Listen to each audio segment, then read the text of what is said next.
Hello, everybody, and welcome to the United Stand. It is the Monday morning show, and we've got a lot of news to bring to you. We've got some quotes from Ten Hag on David De Gea. We've got a quote from Cody Gakpo, which is really promising looking towards the January transfer window, and also some quotes on Bruno Fernandes, which we'll deep dive into, if that makes sense, and talk about Bruno Fernandes and what Erik Ten Hag thinks Bruno is bringing to this team. And I think it's a lot different to what a lot of you guys are thinking Bruno is bringing to this team at the moment. I think Erik Ten Hag knows what he's talking about, and you should trust the manager. And this is what I've been trying to say for a few weeks now regarding Bruno Fernandes. I don't think that many people actually understand his role very, very well, but we'll get into it now. And we're going to lead on the Cody Gakpo quote, because Cody Gakpo is a brilliant player, a brilliant striker, the most goal contributions in Europe at the moment. And his season for me is, you should have bought me in the summer. That's what this season kind of is showing to me. And if he's giving kind of that bite to go and get this move, I think it's absolutely going to work for him.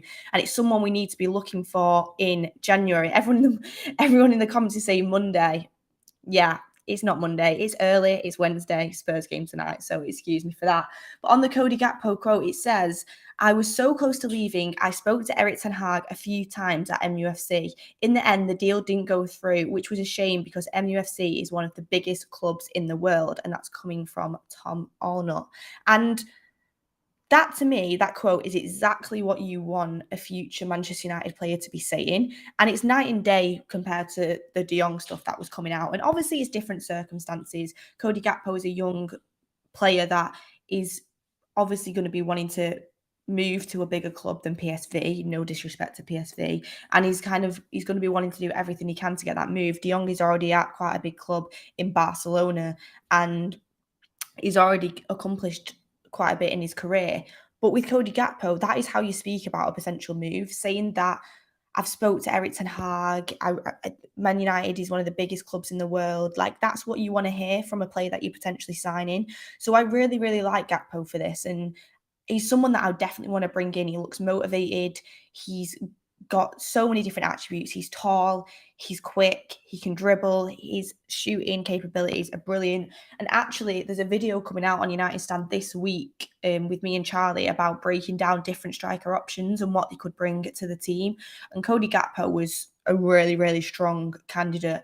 And his XG compared to the output that he's putting out is crazy, especially when you compare it across Europe. He's doubling his XG when it comes to goals at the moment. So I think he's someone that definitely we need to be looking at, especially in terms of Martial just can't stay fit. I rate Martial so much, but he just can't stay fit. He's made of glass, and Ronaldo is going to leave eventually, whether that is January or whether that is summer. We need someone that we can come in and adapt to that role. And I think he's kind of the perfect player that he's going to definitely get time with how good he's been and how good he can be. But also he's not going to come in with a really big ego and expect to be starting every single game and playing every single minute. He's someone that you can adapt into the team and Ten Hag can make his own. But I definitely think Gakpo, Ten Hag was pushing for him in the summer. I think it just ended up being Anthony because he had that relationship with Anthony in the past. But he definitely wanted Gakpo as well. As you can see in Cody Gakpo's quote, "I was so close to leaving. I spoke to Erik Ten Hag a few times at MUFC, but the deal didn't go through." To me, that translates to United just spent 80 mil on Anthony. They weren't going to spend another 30 on me. So, I mean, I wish we would have done it because I think there's going to be a lot more competition when it comes to January. And yeah, I just think this is definitely a player that we could maybe end up missing out on because we didn't move quick enough. And how many times have we said that before on the show? We need to make sure we move for a player when we can see that there is potential there. But hopefully it won't be too late, and hopefully we'll be able to get the player in January. But he definitely looks like a very promising prospect, and I think the World Cup could be a massive decider on this. Mass says get injury prone players out. And yeah, thing is with Martial, it's hard because it's obviously not his fault that he's constantly injured. But at the same time, it's really kind of worrying for us because as a club, you really don't want players in that are injured 24/7. You want players in that can play football. I wouldn't get rid of Martial, absolutely not. But I definitely think you need someone else in. You can't. He's not reliable. For Martial, to us, it's like an added bonus if he's fit at this moment. I actually am coming to terms with the fact you can't count on him as to really be part of the squad at this moment in time. If he's fit, massive bonus for us, but we should not be relying on a player like that. So yeah, we need to avoid injury-prone players. And from what I know, Gakpo isn't injury-prone yet, but Martial wasn't injury-prone when we first bought him, and things happen. So we'll have to wait and see. But Ten Hag has also been speaking on David De Gea, and Bath Northeast says Gakpo to replace Rashi. He plays more left wing. He does play left wing, but he can also play striker. And the word from the Netherlands is that they wanted to convert him into a striker and wanted to convert him into somebody who can be that centre forward. Don't forget that Cody Gakpo is very young. And obviously we don't want to really touch on Mason Greenwood because of everything that's going on with him, but he was also playing on the wing and he was going to be converted into a striker. Sometimes that does happen. Cody Gakpo is 23. I think he's played at striker a few times, and I definitely think there is a striker in there. But I understand everyone else kind of, and me myself thinking it is about time we got an ice cold out and out number 9, not a winger that can play through the middle. And I understand that because we're crying out for one. We are crying out for one. So it's just whether he could turn into that proper number 9. And a lot of you guys in the chat are thinking that he wouldn't. But moving on to David De Gea and Ten Hag, what he had to say on him in the embargo part of the press conference yesterday. Ten Hag on David De Gea at staying at MUFC. We didn't make a decision on him, but what I can say is that I'm really happy with David De Gea as a keeper. The first 2 games of the season were not his best performances, but after it, you see he brings us a lot for the defence. And then Ten Hag goes on to say, the defensive department, he gives stability, and as a person also, I like him. I can cooperate with him really well with him, but first we go to the winter and then we talk about how we deal with contract situations. So Erik Ten Hag there saying what you would expect to say, but what I really, really like about Erik Ten Hag is that he's always honest. So he mentioned that the first two performances of the season weren't his best, basically saying he weren't very good. And that is absolutely correct. A lot of the team weren't very good, though, to be fair. But then he goes on to say that he really likes him as a keeper and that he's been impressed with him and that he likes him as a person. And I feel like, obviously, he's not going to come out and be like, nah, he's not really my sort of keeper. I'm probably going to get a new one in the summer. That's just not going to happen because, I mean, it would be catastrophic if he did that. He'd ruin David De Gea's confidence. There's no room to get another keeper. You've got to keep that confidence up and try and get the best performances out of him possible. But at the same time, my personal opinion on David De Gea this season, I like him so much as a person. And I think he embodies what Manchester United is about as like a leader and as a person. But there has been some very good performances, but there also has been some shaky performances.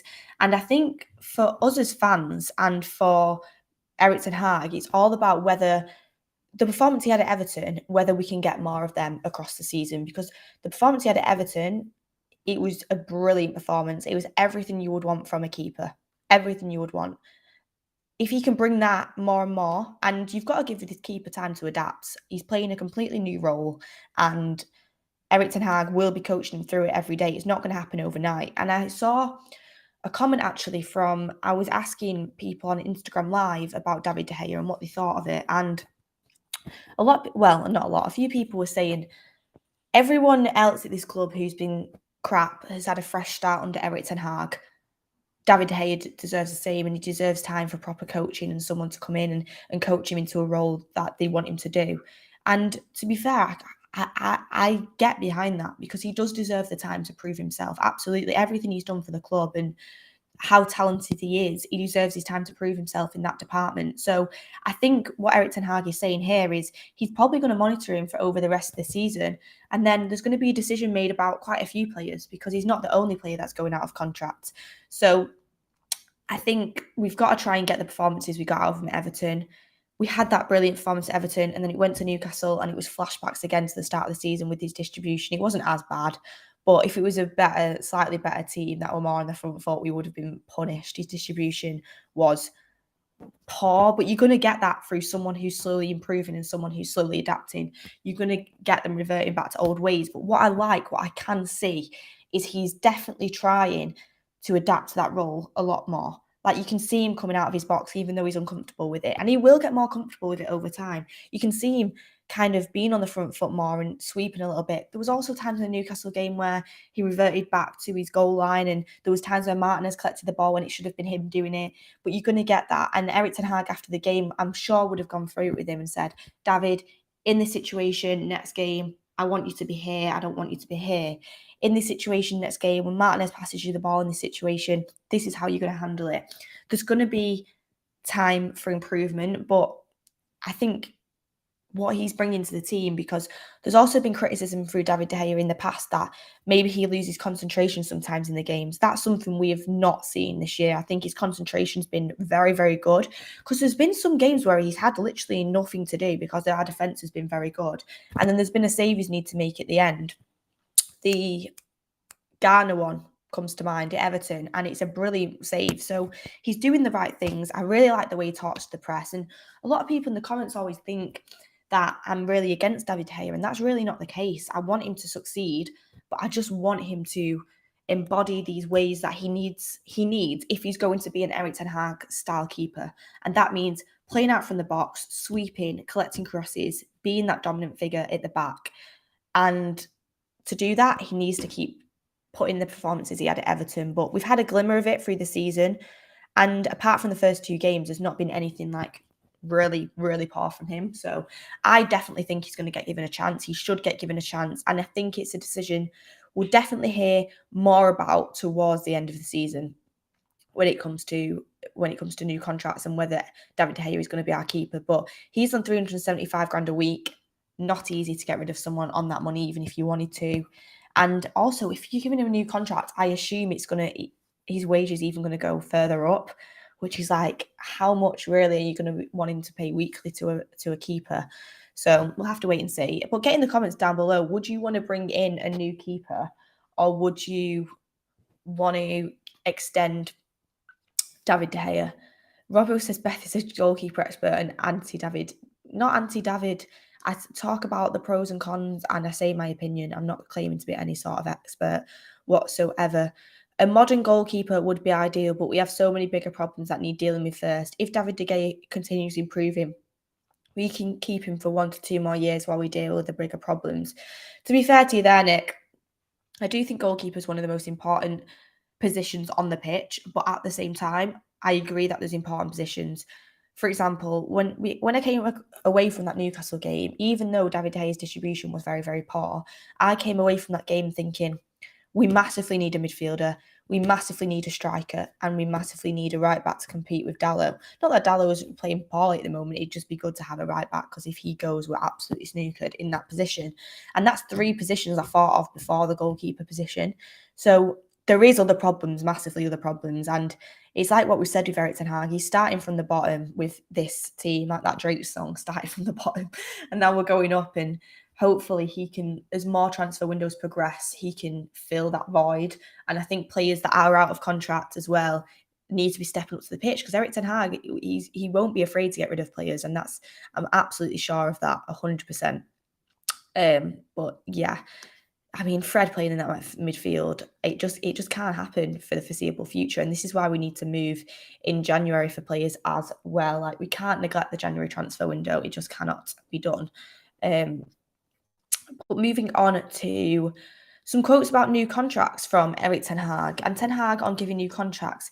In this moment, we only think about performing. We have a lot of games to go, so I don't want to get interfered by talks. We have to focus on football, on performances, and not negotiating. So that's what we'll do now. This as well, for me, I like it. I like the fact we're not talking about contracts with players right now, because we want them to keep performing. And as sad as it may be, the truth of the matter is, if a player is out of contract, they are going to perform at a higher level. And the reason this is going to happen is because they either want to get a new contract with more money, or they want to get a move. So they're going to be playing well because they want to get that contract to secure the money, basically. and to secure that they've got a club to play at and et cetera, et cetera. So that's always going to happen. And I quite like the fact in Erik ten Hag's first season, we're not talking about contracts yet. That'll happen in the summer, I think, or towards the back end of the season. But for now, you want to keep the players motivated, and they should be motivated anyway. But I definitely think you're seeing a very, very good Dallo right now. He's someone that is going to want a new contract, and I think he deserves a new contract, by the way. If the players put the work in, they deserve the new contracts, but just not on stupid wages like we've done in the past. But then their agent's going to be like, well, this guy's on stupid wages. So it's kind of a never-ending circle. David De Gea, another one. I think you can see him really trying. David De Gea has never been a problem, though, for me when it comes with, I think he's always been like trying. You've never seen David De Gea kind of not look like he's interested. Even when he's had bad performances, he's always been trying 100%. So I don't think the contract really affects David De Gea that much, but he'll definitely want a new one. And I think he's going to try and adapt in that sense. And you've got Fred's not doing himself a whole world of favours when it comes to a new contract, is he? I mean, with Fred, for me right now, I wouldn't extend his contract. I know Mark said that on the show a few times as well. So there's going to be different players that, because we've not offered them a new contract right now and we've not rushed it, we're going to be able to get rid of some players, but potentially I still think we'll give a new contract to Fred, even though we shouldn't do. But some players are going to get the contract they deserve and are going to have a good season off the back of it. It's like Rashford, he needs a new contract. And I think he's massively, massively improving under Erik ten Hag. I also think he's a player that wants to improve and obviously wants to do well. All players should want to do well. But you are going to get that extra 5%, 10% out of players knowing that there is a contract on the line. It just always happens. I mean, look at Bruno Fernandes before he signed his contract. I rate Bruno Fernandes very highly, as a lot of you know. But when he got his new contract, he started to go quiet. Look at Salah when he got his new contract. It's not a coincidence with these players. Like, even Salah's one of the best players in the world. But the fact is he got a contract and his form drops. Players will play for the contract a lot of the time. And it's not even their fault. It's just subconscious in the back of their head. It's like proving a point, really. I stay loyal to players who will bust for this club, and David De Gea, I ain't throwing under the bus, not a chance. I agree. I like David De Gea's attitude. I do. It's something that is never been a problem for me when it comes to David De Gea. I think he's always had the right attitude, even when he didn't get his move to Real Madrid. He's always been professional and talked about the club very, very highly. I would take David De Gea as a backup keeper on one condition: he take a wage cut. I don't think David De Gea is going to agree with that for you, to be honest with you. And if I was David De Gea, I wouldn't want to do that either. Come on, no player deserves a new contract right now. I'm not saying that we should be giving out new contracts right now, but the way a few players are playing, I would give them new contracts in the summer, as long as they weren't stupid contracts. But there's also players I wouldn't give a new contract. For example, Fred, I would let go. What's the point of keeping him around if we're going to invest again in the summer in new midfielders? There's just not.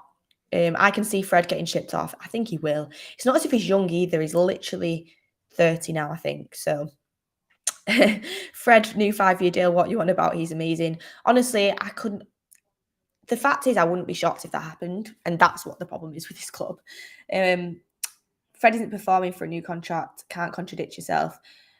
I mean, Fred is just a very poor player, though, isn't he?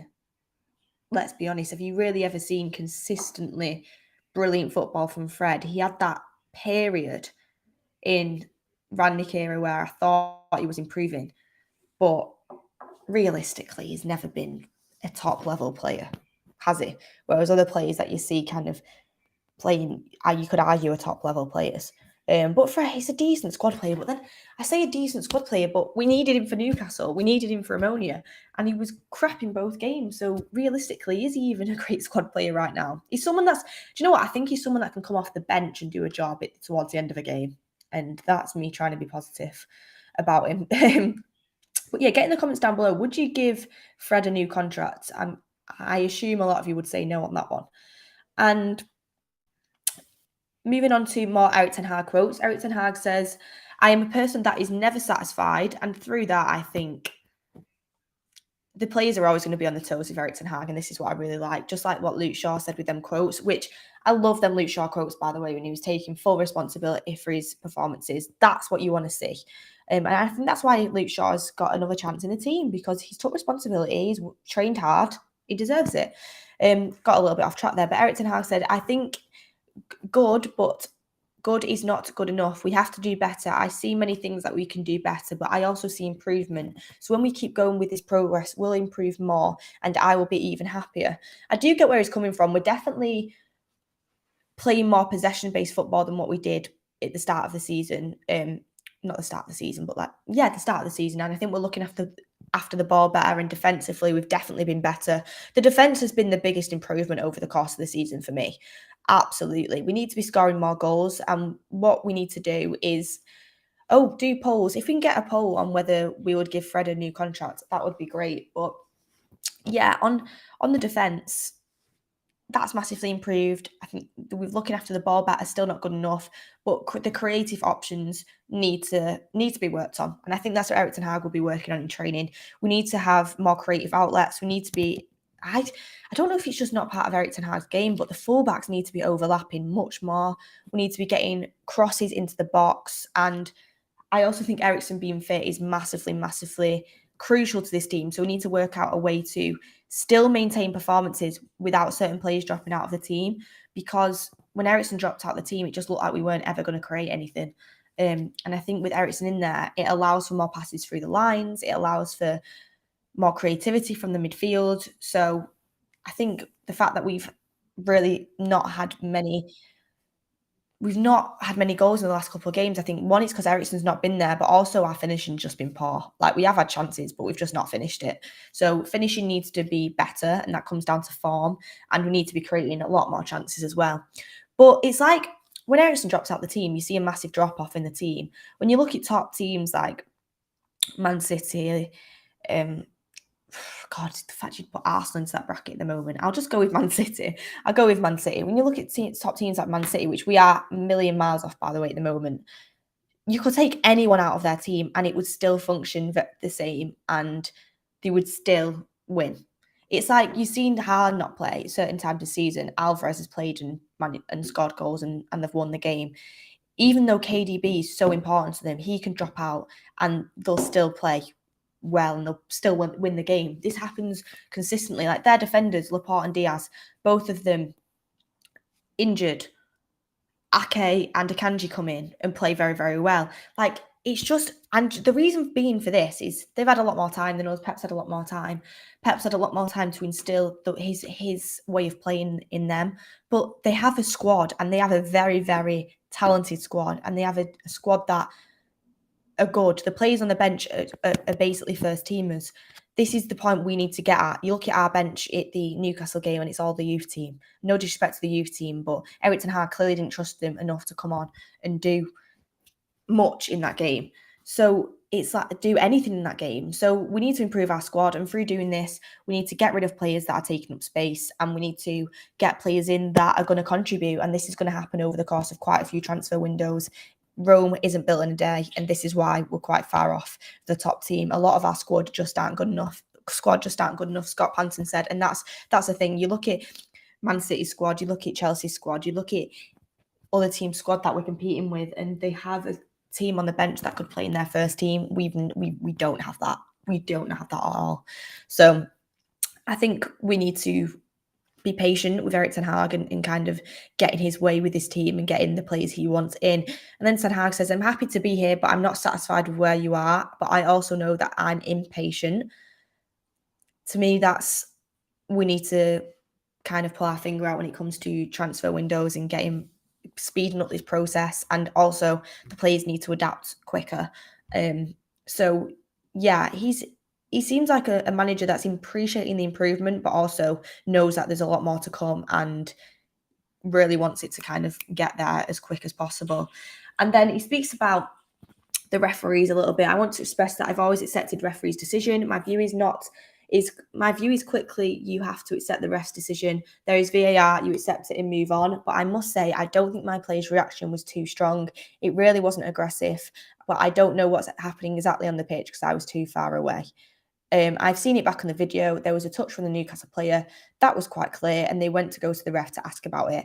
Everything Eric Ten Hag said there is spot on. At the end of the day, you can't change ref's decisions. If you moan about it too much after the game, you're just going to get a ban. I mean, I always put myself in that position, and I think I would hate it. I hate it because When I see injustice, and that was injustice on Sunday, I get so frustrated by it. So I completely understand why the players were frustrated. And that's what I want from my players. I don't want my players to stand there and act like they don't care that they could have scored a goal. They want to win the game. That's exactly what you want to see. You want to see players that will fight for everything. And then the managers as well. You saw it at the Liverpool City game, how frustrated the managers were getting with the referee. It's normal. You're playing top level football. You expect there to be competence and you expect the referees to play the best possible game that they can do. You expect them to check all the decisions because it's important. It's important to teams. There needs to be consistency. And I'm sorry, but if a player is clearly taking that free kick, whether he was rolling it back for him to take the free kick or not, it's obvious that he can definitely get misunderstood. Players arguing for that. Well, yeah, because you've not done your job properly. Like, if you did your job properly, there wouldn't really be any complaints. So I think the FA charge is a disgrace, if I'm being honest with you. And I think it should be looked into why referees aren't looking at the monitor for them penalty decisions. Why aren't we all of a sudden just not looking at the monitor? And decisions like that, when the ref made a mistake by blowing his whistle and it's clear that they took the free kick, or it can be misconstrued like that, why is he then given a yellow card and he given an FA charge? It's absolutely ridiculous. It really is. And yeah, I think we should be looking at the referees more. I know it's a very, very hard job and they do get a lot of stick a lot of the time. But I said yesterday, I just think there should be interviews with referees at the end of the game. The same way the managers have them, the same way the players have them. Come out, ask a few questions. He'd be like, Craig, why did we not go to the monitor for that Jadon Sancho penalty? Any reason on that? He can explain, say, I didn't think there was any need to, and then everyone would be fuming, rightly so, but at least you've explained your decision, or he can say, this is the reason, he can explain it, because I'm sat there, the manager sat there, the players sat there, everyone is baffled as to why that's not been looked at on the monitor. And then the same with Newcastle should have had a penalty. I don't deny that. That should have been looked at. Ronaldo should have had a penalty. Trippier gets none of the ball and he takes him out. That should have been looked at. In other games, these decisions are looked at. So, yeah, it's very, very frustrating. And I think players are right to be angry over a decision that is an injustice. And you can't expect players to be robots who just passively agree with the referee all the time. Yes, ref. Yes, ref. Why? Why when they're not making the right decisions? So I don't get the FA charge. And I don't get why VAR is being so inconsistent, to be honest with you. Anyway, I wanted to get onto Bruno Fernandes because we got a little bit sidetracked there, but Bruno Fernandes is definitely a player I want to bring up because Erik ten Hag was speaking about him very highly in his embargo part of the press conference. And Erik ten Hag says, and look, you guys aren't going to like it. Some of you might like it. Me and Adam have been discussing recently, and you might have seen on I don't know if Adam mentioned it in the press conference video we did yesterday. Bruno Fernandes is bringing a lot to this team that a lot of players don't see. And yes, his form isn't as good as it was, but he's bringing a lot that a lot of people aren't seeing. And without him in the team, I think you'd notice a difference in a negative way, if I'm being honest with you. So he goes, I think Bruno Fernandes is playing really good this season, so I can see in that fact he can produce more goals and more assists. Ten Hag says, in building up attacks, creativity, movement, but also in transitions in both sides. In the defensive transitions, Bruno Fernandes, is magnificent and doing a really good job, so I'm very happy with his performances. So Bruno Fernandes is not getting the goals and assists that he got last season, but I think he's still playing well, and people can't seem to grasp it because he gives the ball away a couple of times and he's been renowned for it. And do not get me wrong, I'm sat there screaming in the ground, I'm screaming at my TV when he does these stupid little back heels and stupid little flicks and he ends up losing possession. That frustrates me. But I'm telling you now, more often than watch back every single goal from this season. I can guarantee you most of the time, Bruno Fernandes was instrumental in creating it. Whether it was the Anthony goal where he gets a foot in to steer the ball away from the defender and it goes to Marcus Rashford, whether it's a brilliant assist where he puts the ball through a tiny, tiny gap to get it through to a player. Whatever it is in the build-up, I guarantee you he's had an important role to play in it. And creatively, he's one of our best assets. He's playing too far forward. He's running. He's doing other people's work for them the majority of the time. I'm telling you that now. His running is incredible in the midfield. And he's a frustrating player, but I'm telling you now, he loves the club and he's constantly trying his best. And I think he's one of our best players. That's my opinion. And I think his form will pick up. There's a few things he needs to improve on. He needs to work on keeping possession better, and he needs to learn when to drop in and drop out of his position, is in when he's playing that second striker role. I think he'd be better in a deeper position, I must admit. But I'm telling you now, he's a very, very good player and we'd miss him. Our midfield would be static without him. Facts. So I really like Bruno Fernandes, and everyone says you should listen to the coach. When I said Rashford should have been starting in the Newcastle game, this was before I knew he was ill. I had all the comments saying, Beth, listen to the coach. The coach knows what he's doing. Bruno Fernandes has started every single game for us this season, and Erik ten Hag is praising him. Listen to the coach, everyone. That's what I'd put out there. And then he goes into Erik ten Hag's Bruno's leadership qualities. That's also one of the things he's impressed me with. I think he's really an example. The way he transfers, the way of play from us, how he motivates those around him. He's an example. The energy he gives to his team, that's really good. And I'm so happy with his performances. Yep, again, brilliant leadership qualities. He's always helping everyone on the pitch from what I can see. He moans a little bit, but that's because he wants to win. And the energy, he appreciates the energy that he gives to the team, a lot of energy. So, and you know what? Bruno's trying too hard. That's like, he's trying so hard. And a lot of times you'll see him press, right? And he's telling everyone to press and he's trying to press and he's wasting his energy, bless him, because no one else is pressing, right? And that's how sometimes he gets caught a lot of the time in the midfield as well. So, you know what? I think there's a lot of things to improve on. Pressing needs to improve. Bruno needs to be playing deeper, and I think you'll see him play deeper if we actually get a proper number 9 in, by the way. And I'm not saying Ronaldo isn't a proper number 9, because he is, but I think Bruno plays further forward to do a lot of his pressing for him. But yeah, really good insight from Erik ten Hag there. And with the game tonight, Bruno is, I think, going to be instrumental. I think we are going to win, I hope. Draw or a win. Might be an edgy game, to be honest with you. We could be kind of taken out by Spurs' counter-attack, but I hope we're not. But yeah, there's a game tonight, everyone, so get excited for that.